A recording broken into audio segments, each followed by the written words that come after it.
I'm so used to moving, because I talk about when I walk into the teaching space, I like to make it black space. But you know what? I don't have to worry here, because look, I can't even hardly see anyone with these glasses, but I know it's black space. So, deadly. I'd like to acknowledge the people of the Kulin nations on whose land I stand today. I pay respect to their elders, past and present, and more importantly, I really, really pay respect to the future leaders. So you young fellas out there, I'm on your side. My present, can people hear me? Yes? Yeah, it's like, and I'm nervous, so you'll hear me blur. And I do that a lot, I remind a lot. So my presentation today speaks to teaching Indigenous Studies in a university context. The title of it is called Teaching Indigenous Studies, the Raced Body Performing Human as Praxis. And I borrow from Catherine McKendrick's book, Sylvia Winter, on Being Human as Practice, 2015. So I know that being human is a social construct, okay? Because for too long we've been dehumanised, and I'll talk about that a bit more.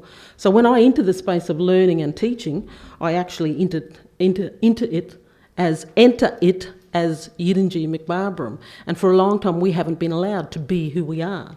We're always, as people are saying, as the speakers before me, we're always performing a particular identity. And I think sometimes we wear a mask. And so what I'd like to do, and what I'm thinking about, is if I consider myself as human, even though understanding it's a social construct, if I think about myself as a human, then I can start to unpack, I can start to decolonise, I can start to deconstruct, I can start to disrupt, I can start to rapture, all of those wonderful words that make you feel real, you know, like you're in the fight.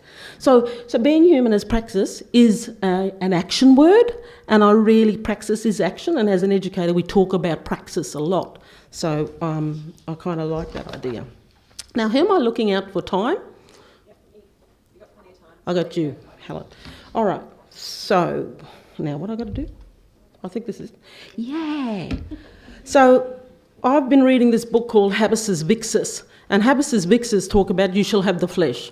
So Alexandra G. Wahili talks about how he understands racialized assemblages, and how assemblages being raced, the body that's raced, actually carries with it everything that takes us into a contemporary space, or takes us, you know, when we journey through our life. And that's due to Western understandings of our bodies.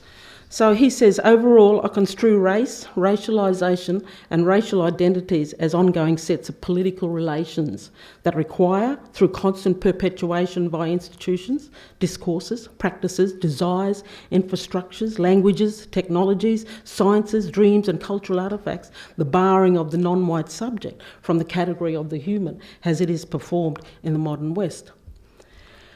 So in looking at Whaley's book, Habeas Vixus, You Shall Have the Flesh, I am attempting to examine how my consideration of self and how I carry myself into the space. Before this, I had up some questions, and I took it off, and those questions were, when you walk into a space as an Indigenous, or as a woman, as a feminist, as an Aboriginal person, as someone who's visibly seen as coloured or black, you know. The questions were, what are the students thinking? Like, how do you, and I guess that's where Dennis and Dave are starting to say, okay, there's a cognitive kind of response, you know, that triggers, things are being triggered. Questions in their own head are being triggers. It's not my job to understand that, but I do think through what does that mean. And so what I've tried to do is think about the idea of, okay, I'm human, you're human, let's work together. But again, it can be hard.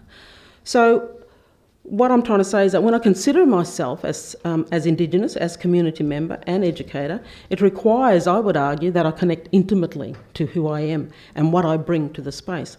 I carry all of me into the teaching spaces, and all that I have experienced, all that I am going to experience, and the experiences that I have experienced. So in considering the lens of Waheli's quote, I want to note how the category of the human is performed in the spaces of education. In transferring knowledge, I recognise that my body is racialised, and I therefore carry the assemblages of racialisation. These racialized assemblages have named me within Western epistemological knowledge production as non-human, subhuman, fauna and flora, and you all know what I'm saying because we've all experienced it, fauna and flora, and at one with nature. I know these tags, thus entering the spaces of teaching, I desire, as I've already stated, the need to disrupt and to challenge the colonised space to one of safety and wellness, where it does become black, where it does become Indigenous space, where it does become black woman Indigenous space. And I think sometimes we don't even think about that, you know, because we know all our mob and our women are leaders in our community, and we don't think that we are, you know, we just think of ourselves as Aboriginal. I shouldn't say that because who am I to speak for others? So anyway, so what I'm trying to say is that we actually engage in the space as Indigenous. Breathe, Faye. So I put this photo up because if I'm going to talk, if I'm going to critique, if I'm going to think about this idea of being human as praxis, then I need to actually critique why I think. So you may wonder why this photograph is here. You may wonder why I'm putting it up. But it's a photographs like this that is so often placed in our PowerPoint teaching, you know, slides. It's put there, and then it's gone. And you've got about 500, 600 students, pre-service teachers, sitting in your classroom or in the lecture theatre, and there's no decoding, there's no concept of why. Why did that photo get used? What is it about that photo? So what I wanted to do was actually start to decode it, start to unpack it.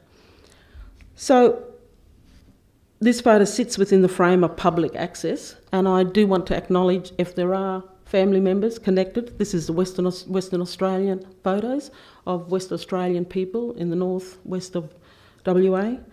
It was used as a photo to talk about, in some ways, to talk about humanitarian kind of process. Our Aborigines aren't being looked after properly. So how do we talk about that when we talk to students? And in my masterclass, I've started to put this photo out there, and I've started to ask students to think about what is this photo telling you? What do you think? Why?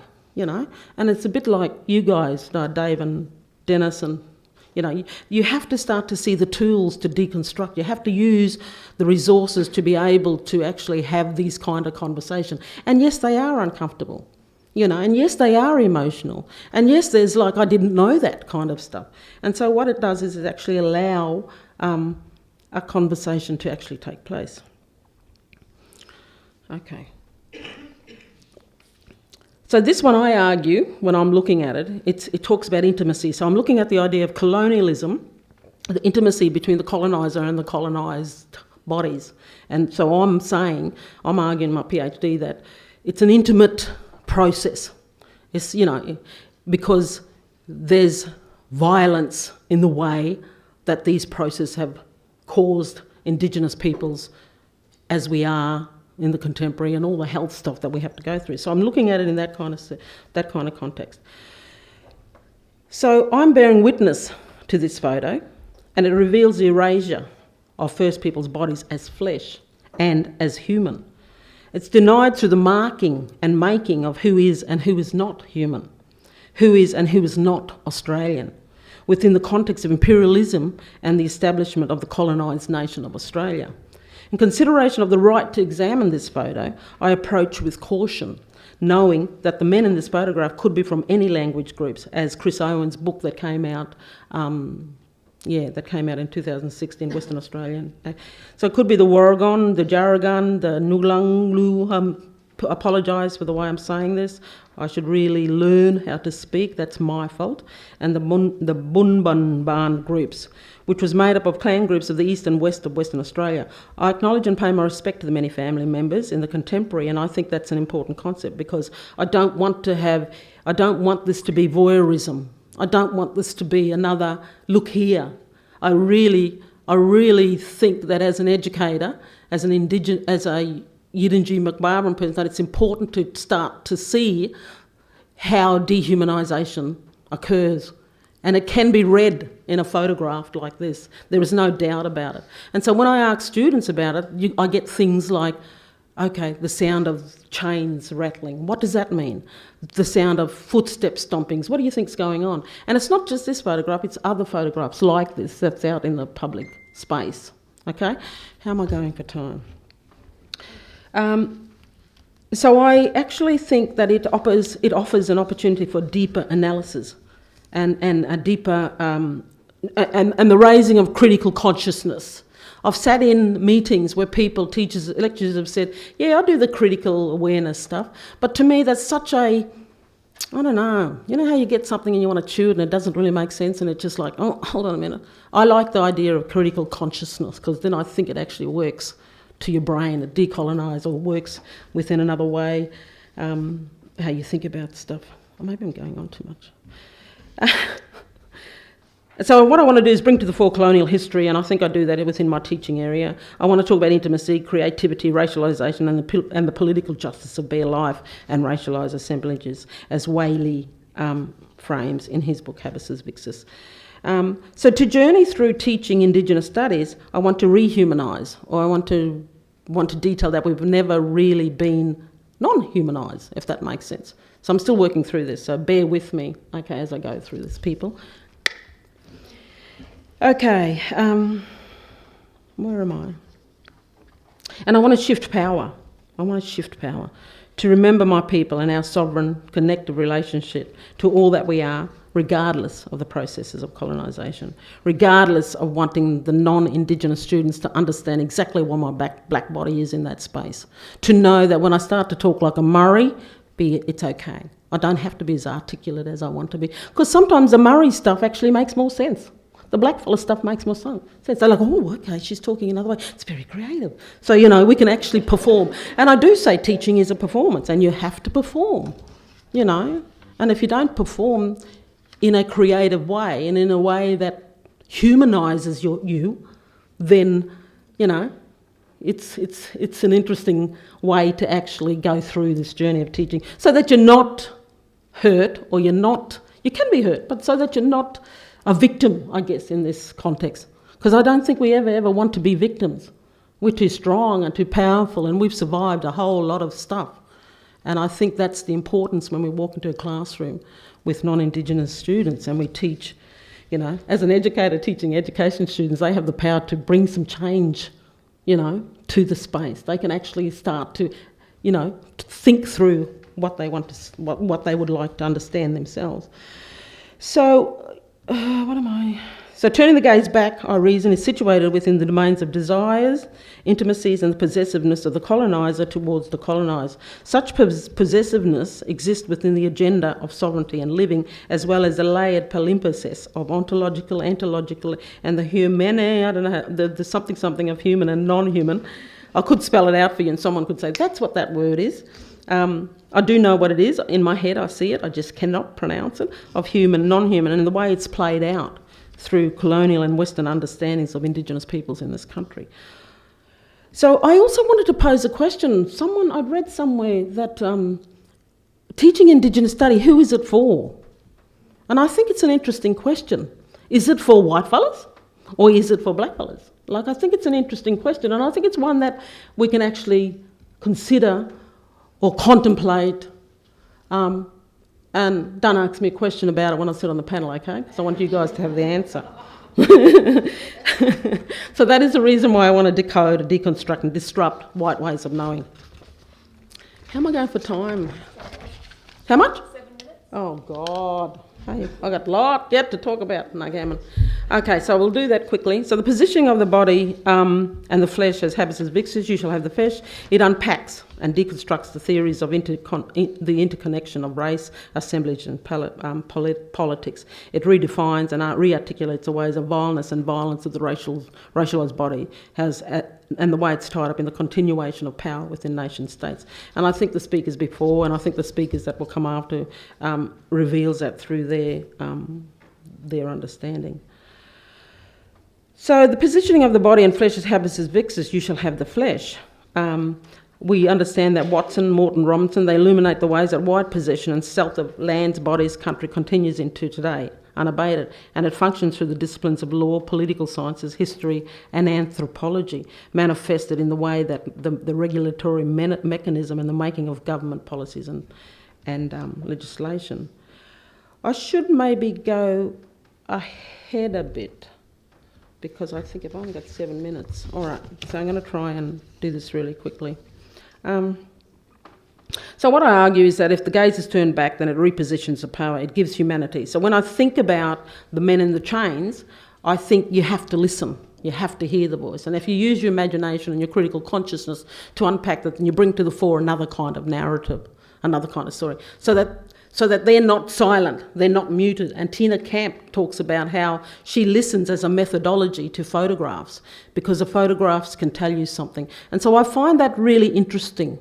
And the idea of Kevin Quashie, who talks about the idea of photographs as quiet.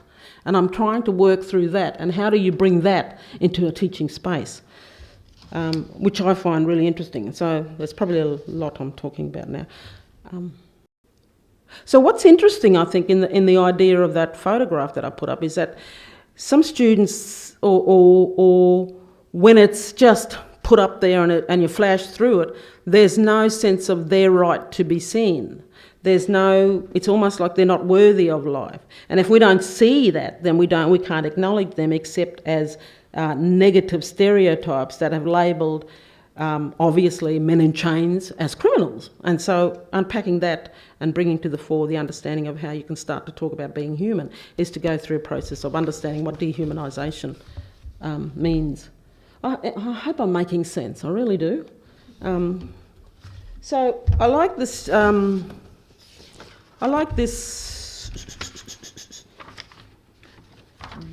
here. Donna Haraway talks about it as, here we go, I'm finding it. Donna Haraway. So the decolonising the mind. When I read Ngugi Wa Thiong'o's book, Decolonising the Mind, I went, oh God, that is such a brilliant book, and it's easily read, and it made me understand how decolonising of the mind is something that we need to also do with our students who are in the classroom. So in Decolonising the Mind, I like this quote where Haraway says, it matters what matters we use to think other matters with. It matters what stories we tell to tell other stories with. It matters what knots knot knots, what thoughts think thoughts, what descriptions describe descriptions, what ties tie ties. It matters what stories make worlds, what worlds make stories. And I really got that. I thought, I love this. So decolonising the mind and disrupting the ignorance and discomfort, as already been told, discomfort of some students is key to performing our blackness, our indigeneity, our womanness. It is in the tutorial spaces where I introduce issues of surveillance, the panoptical lens that directs its own understanding of the Indigenous body. We discuss the social construction of race and the social construction of human, how we have been race, the privilege of whiteness that defines and continue to benefit from our oppression. I argue that as teachers, there is a need. I argue that teachers also need to work through their own belief system and have critical consciousness for working with Indigenous students and the Indigenous academic. Coming to the end. So, this is a photo.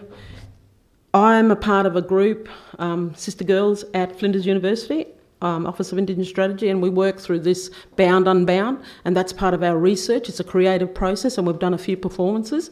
And one of these were 10 bus shelter posters in Adelaide, and we were really worried that some silly child or youth, even though we love youth, would come along and start to graffiti it. We were worried about putting our bodies out there in the public space. And so if you go back to the way that the public access to bodies in chains, engaged reveals a dehumanising process, then what we've tried to do in this thing is to humanise, is to tell you that we're there. Look out, we're watching you. So while we're out in the space, that's what we're doing, I think, in those bus shelters. And we've been blessed and lucky enough to just get a signature on one of the posters in North Adelaide. So that was fine. No one was being rude. We thought there might be, forgive me guys, but we thought there might have been a penis drawn, and we were, all that violence of the body, the woman's body. And so we thought we thought that was the case. So I wanted to say that, however, we as Indigenous scholars ensure that the space is safe and ethical. We're very ethical. We're very generous, us mob. Very generous. You know, it's all about love. And the space is safe and ethical for teaching about the complexities that derive from teaching about us to non-Indigenous peoples. It is a burden we share with love and hope, and we want the receiver of our knowledge to gain understanding that we are sovereign people, that I am Yirinji, that I am McBarbara, that you are Aranda, you are from Wurundjeri, that's who you are. We just haven't been allowed to be that. Now we can perform it. Now we can be it. So we are sovereign peoples that have protocols that recognise and acknowledge the country on which we stand. This image, I argue, or this image is what we wanted to do, was disrupt the circulation of emotion around hate. We disrupt through the way in which the text and the image are situated together as sovereign goddesses. The emotions are social and cultural practices, and they produced, as Ahmed would say, response to the triggers.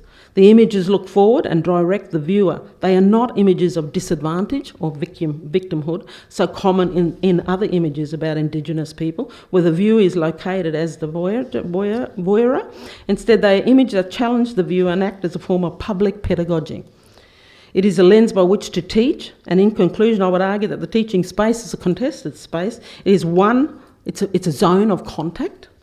And we need to know that when we teach through a practice that is love, that is hope, and it's a practice of being human. And I think that's an important context. Have I got any more time, or that's it?